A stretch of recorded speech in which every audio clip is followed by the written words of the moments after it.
have this super scary story that my mom told me about. You want to hear it? Yeah, sure. Let's hear it. So my mom told me that back then, when she was a child, about 5 years old, they used to live in this pueblo in Mexico, right? Back then, a lot of people were involved in brujeria. There was this lady in the pueblo that hated my aunt. That person, she actually tried to put brujeria on my aunt. When she tried to put it onto my aunt, she put it onto my mom. And she said that when she was 5 years old, that she would see a lot of stuff. She would see like dead people. She would see like a lot of scary stuff. Until one day, they went to a curandera. And then supposedly she cured her. What she did was that she put out her thumb and then they pricked her with a needle. And that blood came out, but it was black. This paranormal story made my skin crawl. A Reddit user who we'll call Emily had just moved to a brand new apartment in Melbourne, Australia. Now, it was Emily's first time living alone, and the apartments that she moved into were built in the 1930s. And well, according to her story, she goes to work one day, and when she comes home, she goes into the bathroom and sees something strange. A board that had been covering a hole leading to an attic space on the ceiling had fallen to the ground and split in two. Well, Emily picks up the two pieces of the board, and the board's like an inch thick. It would have taken like Bruce Lee level force to break this board. So Emily slowly looks up at this attic space that's now exposed, and she is suddenly frozen stiff with fear. And she's thinking, somebody's got to be up there. But then it occurred to Emily, you know what, maybe my landlord just sent somebody to do some work while I was gone. So she emails her landlord, a little bit annoyed, to ask if anybody had been in her apartment. Pretty quickly, Emily gets an email response from her landlord that just says, please call me as soon as you can. So Emily calls her landlord, the landlord answers, and Emily explains the situation, and Emily's landlord goes, oh, it happened to you too. Apparently this had happened to 2 tenants before Emily, and the landlord promised to replace the board. About a month later, Emily wakes up around 4 a.m. and her skin is crawling with goosebumps, and she says it felt like somebody was rubbing their hands all over her. And as she's laying there, like experiencing this sensation, everything is dead silent until all of a sudden she hears this sound above her head, and she describes it as sounding like somebody's dragging a sack of potatoes on the floor above her. At this point, Emily's really starting to freak out because this sound doesn't sound like an animal. After about 5 minutes, Emily grabs a cricket bat, gathers her courage, and creeps down the hall to the bathroom, where she looks and finds that that board that the landlord had replaced was again in the floor and broken in two. Emily had a sick feeling come over her, and all of a sudden the dragging sound stops, but a new sound begins. It was a whispering sound, and she said it was clear as day, coming from the attic. And it sounded like children's voices, and there was one voice saying over and over, it's your turn, it's your turn. So Emily dashes out of the bathroom and she flips on every light in the house, just trying to get something to feel normal. She even goes into the living room, turns on the TV, sits down, and tries to calm herself down when suddenly a fuse blows, and her pet bird all of a sudden starts squawking its head off like it's being strangled. This becomes the breaking point. Emily says, screw the bird. She grabs her car keys, runs out of the house, and closes herself in her car until morning. Finally, when the sun comes up, she sees people start going to work, walking their dogs, and she starts to feel a little safe again, and so she gets out of her car, goes back into her house to check things out. She goes to check on her bird. The bird is not in its cage. She finds her bird half drowned in the toilet. She moves out of that apartment and never looks back. Paranormal Do's and Don'ts, Part 2.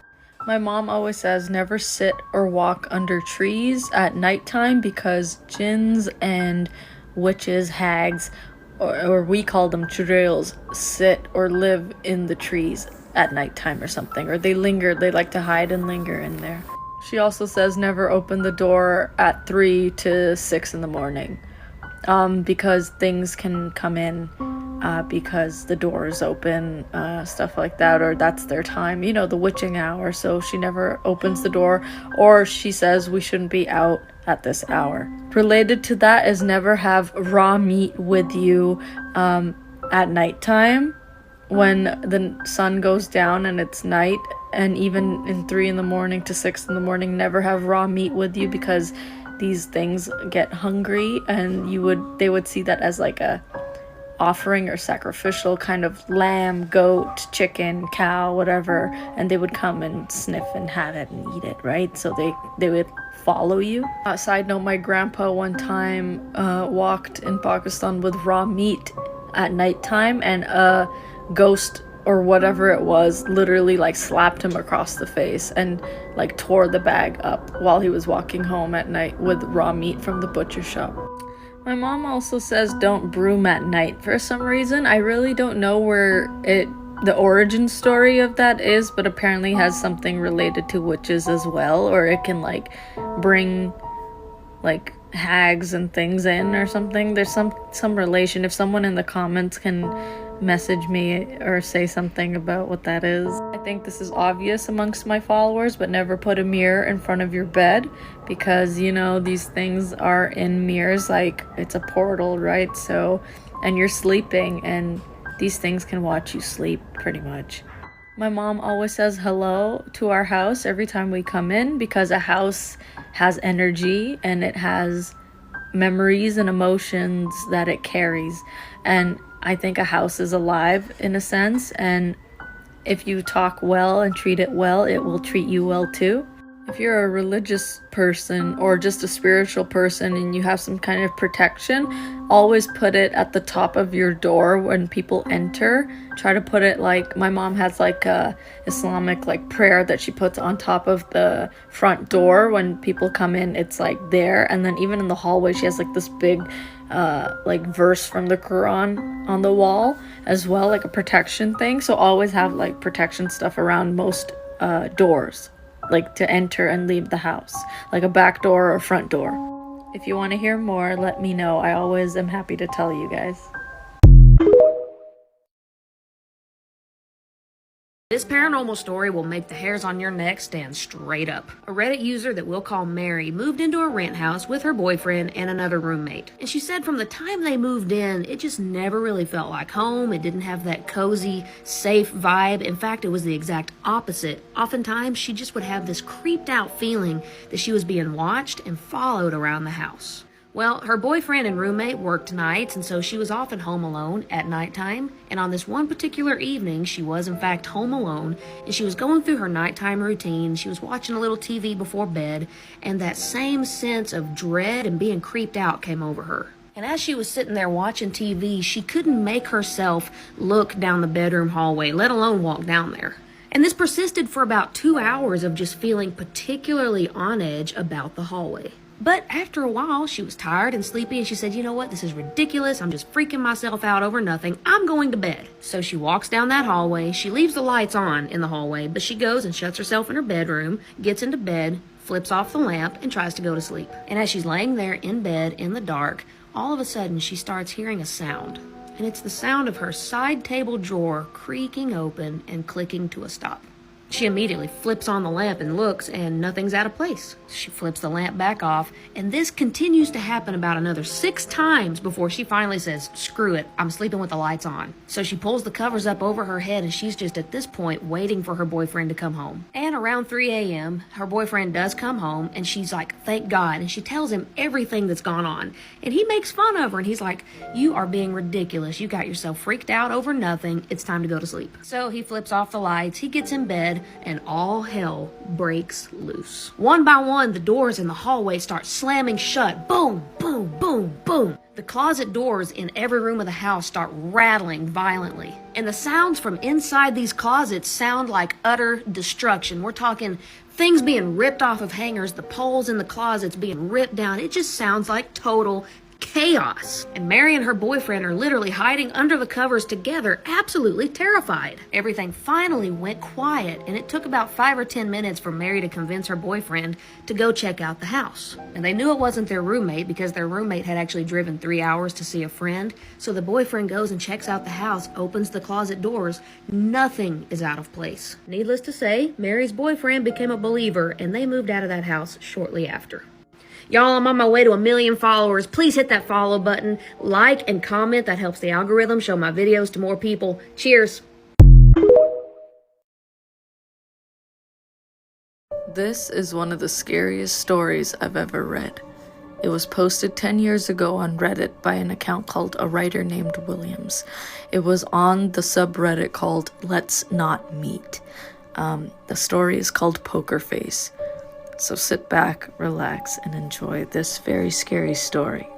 This happened in Antioch, California. It was around 2 a.m.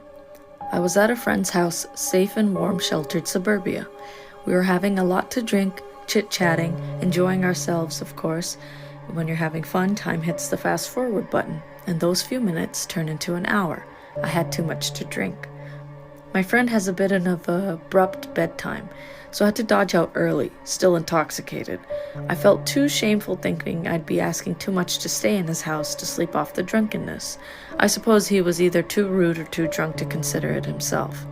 Whatever. Sometimes a little inconvenience makes you appreciate everything else. I needed about another hour or so to sober up and drive back. As fast as time passed during my stay, it decided to drastically slow down as soon as I stepped out of his house. It was a cul-de-sac area, a concrete jungle with the stem of the street breaking into a fork. Alongside the road, my car was parked. The only street light that worked was in the middle of the cul-de-sac circle, about 80 yards away.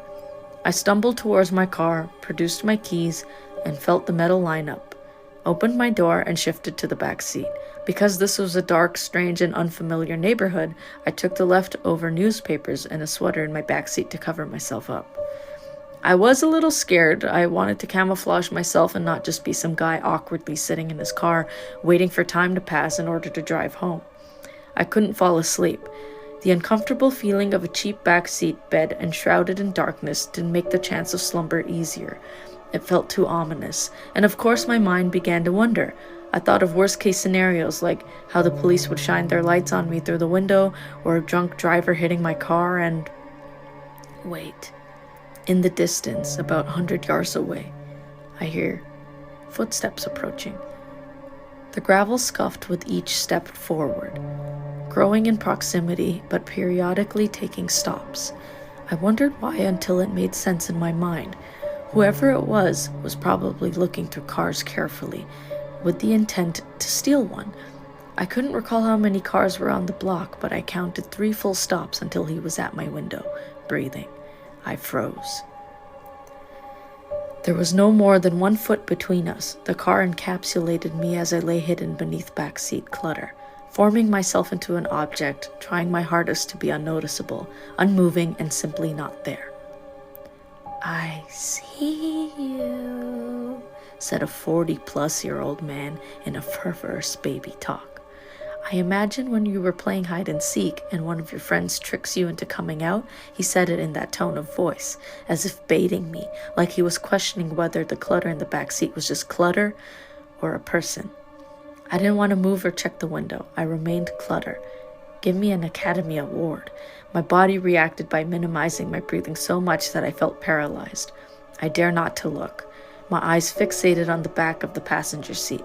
I didn't blink, I didn't move, I didn't breathe. My heart was pounding so hard it shook my body with each throb.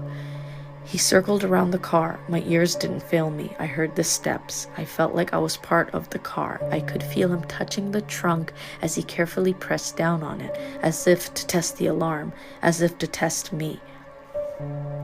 I was in the middle of fight or flight. I couldn't do either without elevating danger. I was frozen and hoping to God he was bluffing. He circled the car again. The door handle to my right jiggled. He was pulling it multiple times.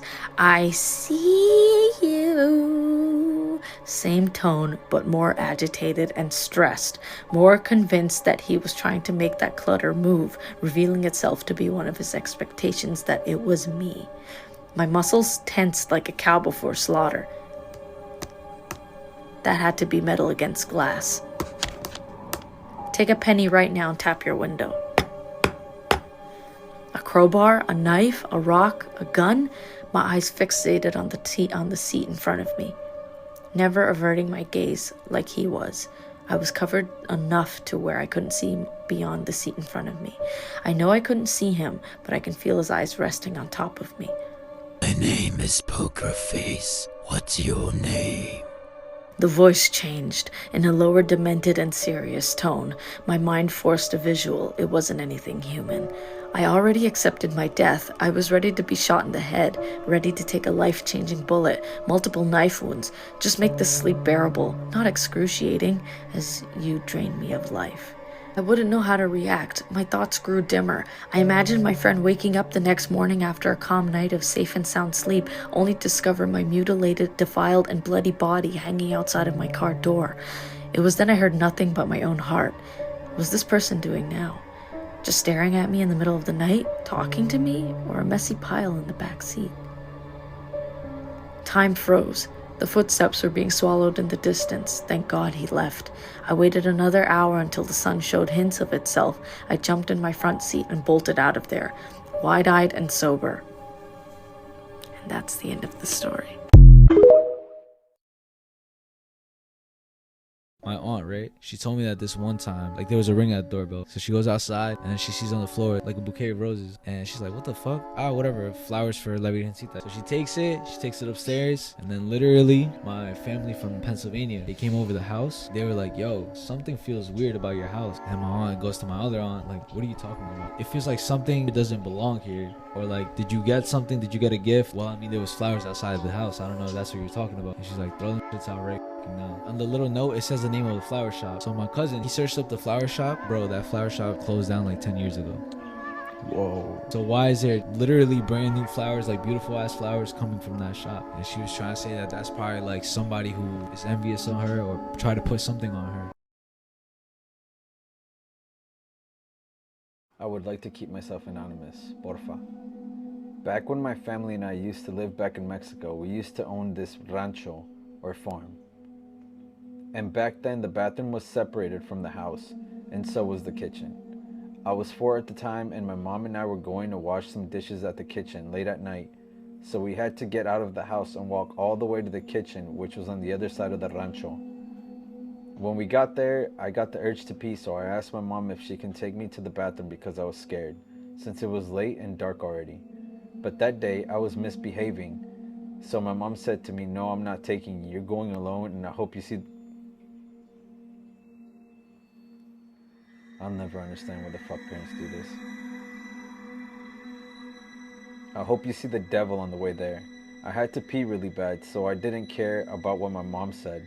I had left the kitchen door open so I wouldn't be as scared, but once I got out, my mom closed the door, so I just continued to walk towards the bathroom. When walking, I heard the sound of someone chewing something. I didn't want to overthink it, so I just said to myself, oh, it's probably just a dog or cattle, but I started to get scared because the chewing got louder and faster. But I was curious and I looked towards where the sound was coming from, which was on the other side of the fence under a big tree. I kept looking, and that's when I saw a creature with big horns, long tail, with the point at the end of it, chewing a human leg, just staring at me. It was the devil. I was so scared I just kept watching until it started pointing at me to come to him. That's when I started to speed walk back to the kitchen, not looking back. Once I got there, my mom said what happened, and I didn't say a word because of how scared I was. Nothing else happened after that night, but the only reason I remember this is because of how much it traumatized me. Yeah, no shit. And I'm not even gonna lie to you, like, you guys sending me all these stories about y'all's parents or loved ones wishing this shit on you, like, that shit, like, deadass pisses me off. Like, I'll never understand that. That's fucking stupid. Want to get creeped out? This is creepy. There is a small town in Wisconsin called St. Nacience?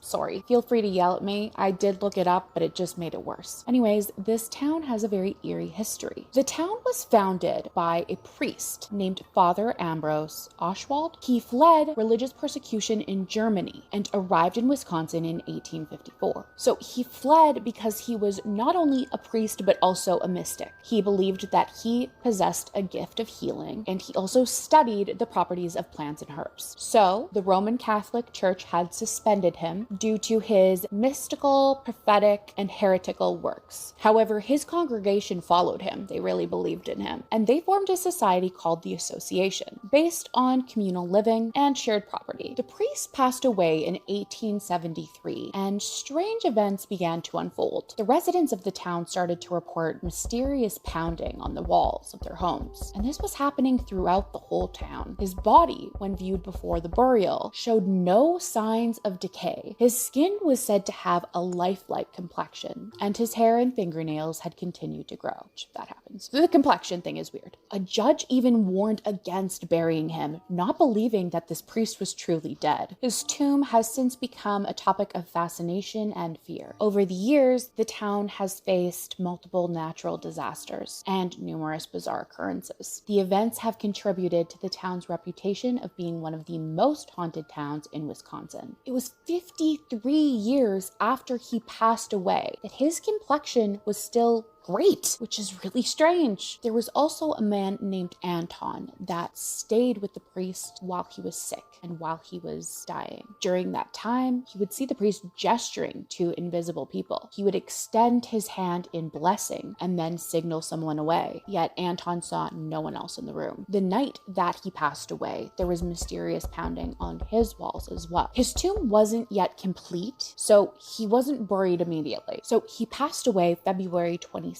On April 29th, they examined him before placing him into the chamber. His body had not decayed. There was no odor of corruption. His eyes had sunken in, but he still had a lifelike complexion with growing hair and fingernails. A huge shout out to Lauren, who got me pictures of this place and even told me about it because I had no idea, and I've tagged her in this video. And thank you, Lauren. You are the best. Anyways, have you guys ever heard of this? I haven't heard of most things, so I might be late to the party. Anyways, see you next time. Let me tell you why you shouldn't play. Do not listen to this scary story at nighttime or right before you're going to bed. Because I love you so much, I'm giving you this warning because what the fuck? So typically I listen to a lot of Spanish scary stories because I like translating them for you guys. I typically listen to these when my husband's asleep next to me and I'm just like scrolling story through story, right? I will say when I listened to this story, I got full body chills, right? But I was like, okay, cool, I'm saving this. This is gonna be a good ass story, and I just kept going. A lot of the times you guys ask me in my comments like, how do you sleep after reading all these stories? And I'm gonna be honest, I sleep perfectly well. Like typically I'm not scared, and I wasn't scared last night, which is why it's so weird that I had a dream about this fucking story. I guess this story really impacted me more than I thought. So I'm gonna translate the story for you guys, and then I'm gonna tell you the dream that I had at the very end. So there was this girl, she was around 15 or 16 years old, and she lived with her mom. Unfortunately, her mom lost her job and they had no money, so they ended up losing their house as well. So one of the mom's family members tells them that they have a house that they can live in because they didn't want them to be homeless, but unfortunately this house was like away from civilization. This house was in the middle of nowhere, surrounded by like hills and mountains, but since the mom and daughter had nowhere else to go, they accepted the offer and decided to go live in this house. They end up going to the house, and when they get there, they notice the strangest thing ever. Right in front of the door is this big ass tree. Like the tree was so big that when they would try to open the front door, it would be hitting that tree. So the mom thought it was really strange that the tree would be like right in front of the front door. So the people who actually gave him a ride to that house noticed the tree as well, and they told the mom that if she wanted to, they can also help her remove that tree so that it doesn't stop the front door from opening. And she agreed, so they decided to do it then and there. When they removed that tree, on the roots of like where the tree was growing, they see like a skeleton of a baby. The mom says that it looked like maybe someone had buried the baby a very long time ago because the bones of the baby's skeleton were just being eaten by the roots of that tree. She said that they didn't end up telling anybody about it. She just, you know, had the tree removed, they saw that, and they just like moved on with their lives. Time passes, and in this house, it's a 2-bedroom home. It's a little small, but it does have a hallway that leads to both of the rooms. Both the mom and the daughter start hearing noises in the hallway, and they realize that it sounds like a little baby. She even said it doesn't sound like an animal, it didn't sound like a kid, there was no like steps walking, it sounded like a baby playing in the hallway. So the mom almost felt guilty because she felt like something had happened there. I mean, they found the baby bones, and she just felt really bad that maybe the baby ghost was there. So she started leaving out baby toys in the hallway. I already have chills. So after leaving the toys in the hallway, the mom says that they would then start hearing this baby playing with those specific toys that were left out for it. She mentions that nothing scary would happen, but she did feel that over time, the baby's energy was growing and growing. So one day, the mom and daughter get into a really big fight. And I mean, they were screaming at each other, like they were going at it, and the daughter ends up going to her room and like slamming the door, and mom also goes to her room and slams the door. So when the mom goes into her room, slams the door, and sits alone, she realizes that maybe she was a little tough on her daughter. Mom felt so bad and so guilty that she's like, I'm gonna go to her room and I'm gonna, apologize and let's try to talk through it. So the mom goes and she knocks on her daughter's door, and of course the daughter didn't answer because she was pissed. After the daughter not answering her door, the mom still decided to open the door, and she starts off with, look, I really need to talk to you. And then she stays silent. The daughter was laying on her bed and she was like, what? That's when the mom was like, get up and come with me. And the daughter's like, what? And the mom's like, get up and come with me. The daughter's like, I thought you wanted to talk to me. And she goes, shut up, get up and come with me. So once the daughter realizes that something is going on because the mom was really seriously telling her to get up, she gets up. Her mom grabs her by the hand, they leave her bedroom, close her bedroom door, and the mom takes her back to her own room. So the mom explains that when she opened her daughter's door and told her, I need to talk to you, she looks at her daughter that's laying on the bed and she sees a baby on top of her daughter's chest. She says that the baby was not a normal baby. When the mom was telling her daughter, get up and come with me, that baby would hold on to her daughter even tighter, looking at the mom and smiling at her. Oh my god, look at my heart. I think the reason why I imagine these stories in my head, so I'm seeing this shit like a movie in my brain. Can you imagine? She walked in there feeling so guilty that she got into a fight with her mom, tries to talk to her, and fucking sees a baby on her daughter's chest as she's telling her, get up and let's go. Baby hugs her daughter tighter while looking at her smiling. They left that house that night and never looked back, didn't go back to investigate, didn't want to know what the fuck happened there, because at that point it wasn't just a little innocent baby ghost, because she saw a baby, but it was not a normal looking baby. Now for my dream. So in my dream, I'm laying in bed. Leave it to me to take naps in my dream too. And next to me is one of my exes, because my dream wasn't scary enough. And in my dream, I'm waking up because I'm feeling something crawling up my body. And when this thing finally gets to the very top, I see a scary looking baby with fucking crazy teeth. And you know how like in your dreams you can't fight, it's like slow motion? Well, as soon as I saw that face, my hand was like trying to push it away. I mean, the baby was like biting my hand, and I was like, what do I do? Because I'm moving so slowly. I was pushing that baby towards my ex, who was still asleep, because what the fuck, take him, not me. But this baby wouldn't give up. It kept trying to come at me, and to the point where I'm slowly moving my fucking head away. It doesn't sound as scary, but like it was fucked up in my dream. Okay, so the baby's still crawling, and once it's like face to face to me, I guess I got so spooked that I woke myself up. All it had to do was go to my ex, like, why the fuck would you want me? But no, I got really scared. I woke up and I was like, what the fuck was I dreaming about right now? Anyway, I hope you don't have dreams about this story. The video I'm about to show you is genuinely one of the most convincing and terrifying video footage evidence I've seen of a ghost or whatever this is. Check it out. The fourth or fifth time I had watched the video, I noticed something in the corner of the room, which is actually my daughter's room. So I screenshotted it and I just zoomed in on it. My heart just dropped. I could feel my face, all the blood in my face ran. I mean, it scared me. It just looked like somebody watching me. I didn't sleep that night. Here is a nice little screenshot of that in case you missed it. Yeah, that dude saw that in his house. Can you imagine seeing that? I would leave so fast, so fast. You would never ever see me in that house again, because that looks like a person with like a dead person. Like, I don't even know, but that looks like a humanoid thing, right? That's upside down. Like, I can't even look at it anymore. It freaks me out so bad.